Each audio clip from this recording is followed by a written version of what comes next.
Hi, my name is Brian Nosny, and I'm the Director of Percussion Studies at the University of South Alabama.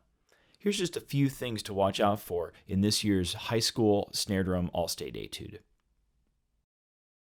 Don't let the time signature of 5/8 throw you off. Just count each eighth note like you would a quarter note in 5/4. So all of the syncopated rhythms and rhythms that don't start directly on the beat can be tricky in this one. Make sure to practice with a metronome and start slow. Over time, you will develop the feel for how to place these notes as you get more comfortable with where the pulse is. Because this etude has both 3-stroke and 4-stroke roughs in them, we need to hear each of these grace notes when they're written. For all of my 4-stroke roughs, I play them with the sticking of right, left, left, right. Here's an exercise on the screen that I use to develop this and gain consistency. Remember to keep your grace notes low and lead them into the primary stroke, almost like they crescendo into that primary stroke. On line 5, the dotted 16th into 32nd note gestures can need to be very, very square. They can't sound like the first and third notes of a triplet.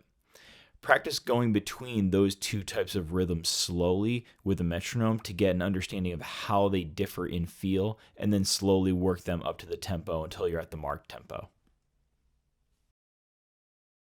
Throughout this etude, we have both accented and unaccented flams. Be sure you are performing them accurately based on what's written on the page. For the marcato accents or the rooftop accents at the end of line 6, I usually add some finger into my stroke there to get a little more pointed sound. It just adds a little more velocity to the stroke there. So this is how I differentiate them from playing normal accents. On the last line of the first page, finding a sticking that works for you throughout those two measures with all the flams is key. Try your best not to accent the flams during these measures. The sticking that I've used for my performance is on the screen. So at the end of the first line on page 2, be sure to not treat the accented and unaccented notes in the last two measures like you would if you were playing in marching band. There we usually have a really big difference between accented and unaccented, but here it's not quite the same thing. The unaccented notes here should be forte, and then the accented flams really should just be one dynamic up from that forte, so fortissimo. Be sure to utilize your roll bass in the second measure of line 2 on page 2 to help stay in time. I use a 16th note roll bass for this.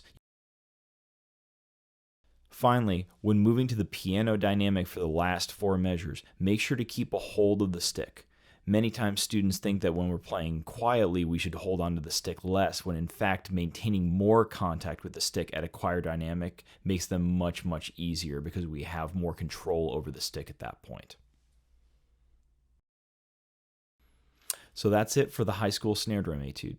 I hope that this video helps you in your preparations. If you have any questions at all, you can email me at bnosny@southalabama.edu. Thanks for watching and best of luck.